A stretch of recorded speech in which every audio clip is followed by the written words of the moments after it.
कथक नृत्य का अभ्यास कर रही ये लड़कियां बिरजू महाराज कलाश्रम की हैं, जो बिहार के आरा शहर में स्थित है। यहाँ के गुरु हैं बक्सी विकास, जो यहाँ पे लड़के और लड़कियों को कथक व शास्त्रीय संगीत की शिक्षा देते हैं। यह अत्यंत सुखद आश्चर्य की बात है कि एक छोटा सा कस्बाई शहर आरा और उसमें का यह संस्थान आज राष्ट्रीय स्तर पर अपनी प्रस्तुतियां दे रहा है।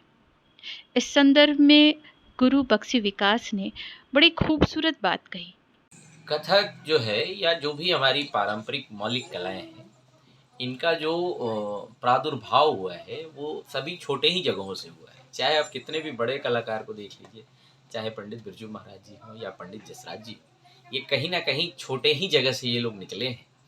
तो ऐसा नहीं है, छोटे जगहों पे कला के प्रति रुचि है लोगों में, लेकिन समय के साथ साथ थोड़ा चूँकि पाश्चात्य संस्कृति का थोड़ा ज़्यादा प्रभाव रहा है, इसलिए हमारी जो मौलिक कलाएं हैं उनको संघर्ष करना पड़ता है। प्रतिभाएं असीम है छोटे जगहों में, और जब प्रतिभाएं हैं तो फिर किसी भी कला को संघर्ष नहीं करना चाहिए या नहीं होता है संघर्ष उसका। कथक के क्षेत्र में आज बहुत अच्छी अच्छी प्रतिभाएं इस आरा शहर में हैं जो बहुत अच्छा कर रही हैं, चाहे वो लड़के हों या लड़कियां।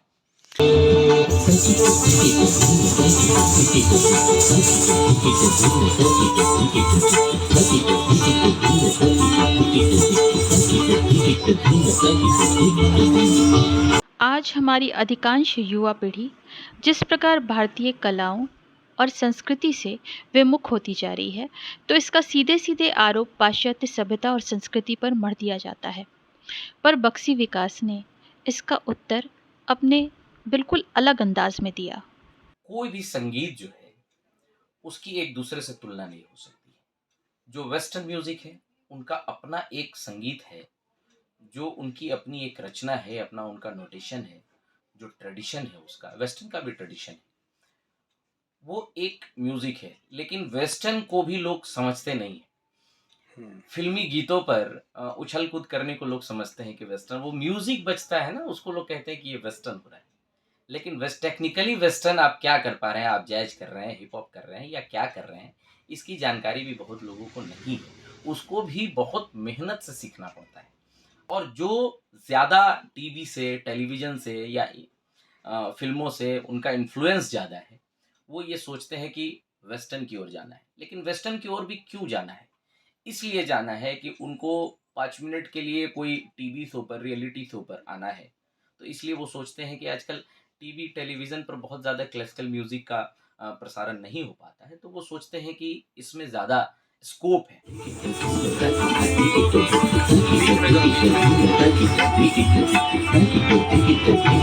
शास्त्रीय नृत्य और गायन के क्षेत्र में आरा का गौरवशाली इतिहास रहा है। एक समय था जब आरा में कई कद्रदान मौजूद थे, जिनके यहाँ शास्त्रीय संगीत और नृत्य की बैठकी जमा करती थी, जिनके यहाँ राष्ट्रीय स्तर के ख्याति प्राप्त कलाकार आया करते थे। पर आज की स्थिति क्या है, इस पर बक्सी विकास ने थोड़ी मायूसी व्यक्त की।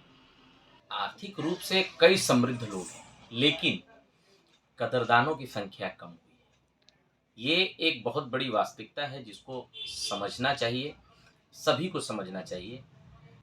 तो गाना बजाना जो है या कला और संगीत जो है, ये सबसे पहले तो आपके अंदर अनुशासन लाता है, आपको सुसंस्कृत बनाता है। तो ये समाज को ये समझना होगा कि ये कितना महत्वपूर्ण है।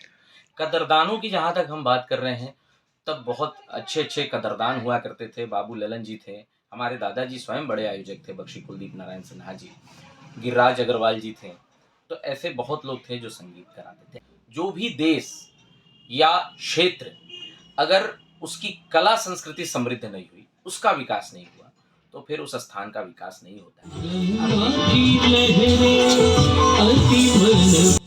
एक समय था जब शास्त्रीय संगीत के क्षेत्र में आरा का नाम राष्ट्रीय पटल पर लिया जाता था।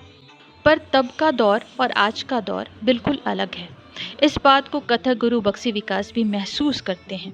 हालांकि उस स्वर्णिम दौर को वापस लाने के लिए ये लगातार प्रयासरत हैं, लगातार मेहनत कर रहे हैं और वो मेहनत अब दिख रही है, फूल फल रही है। 20-22 साल हो गए काम करते हुए शास्त्रीय संगीत के क्षेत्र में। बहुत सारे उतार चढ़ाव देखे हैं हमने। बहुत तब मंच नहीं हुआ करता था शास्त्रीय संगीत का, तो वो मंच तैयार करना, घर घर से बच्चों को पकड़ना, और ख़ासकर वैसे बच्चे जो दूसरे कामों से जितना अपना जीविकोपार्जन के लिए अर्जन कर सकते थे, वैसे बच्चों को हमने लिया और ये प्रयास किया कि हाँ, कला से, कथक से, गायन से, वादन से वो उतना अर्जन कर लें और अपना परिवार चला सकें। पैसा बहुत महत्वपूर्ण नहीं रहा है। जहाँ भी अच्छी प्रतिभाएं दिखती हैं, हम उनको सिखाने का प्रयास करते हैं। और बहुत सारे ऐसे बच्चे हैं जो बहुत उनका बैकग्राउंड अच्छा नहीं रहा है, बहुत आर्थिक रूप से कमज़ोर रहे हैं, छोटा-मोटा काम करते थे उनके गार्जियन। आज वो बच्चे कथक के क्षेत्र में सीख के बड़े-बड़े शहरों में जाके सिखा रहे हैं या बड़े-बड़े संस्थानों में प्रशिक्षक के रूप में काम कर रहे हैं और आर्थिक रूप से भी समृद्ध हो रहे हैं। तो कहीं न कहीं ये जो अर्थ पक्ष रहा है, वो अब मजबूत हो रहा है। और आज हिंदुस्तान भर से जो शास्त्रीय संगीत के कलाकार हैं, उनकी इच्छा होती है कि एक बार आरा में गाना बजाना करना है। तो ये उपलब्धि मैं समझता हूँ कि आज हुई है। आरा तो शुरू से बहुत प्रतिष्ठित जगह रहा है, बाबू ललन जी के समय से। मुझे लगता है कि जिस तरीके का इतिहास हमने आरा के बारे में जाना है क्लासिकल म्यूज़िक का, तो हिंदुस्तान का शायद ही कोई ऐसा भारत रत्न या पद्म विभूषण कलाकार होंगे जो आरा में न रहे हों। और ख़ासकर जमीरा कोठी। जमीरा कोठी बिहार में, मतलब ललन जी के योगदान को कभी भुलाया नहीं जा सकता है। क्योंकि बिहार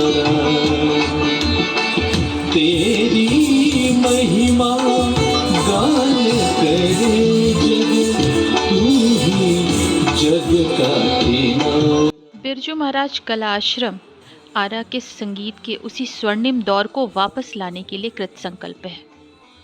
आईना टीम की तरफ से उन्हें ढेर सारी शुभकामनाएं।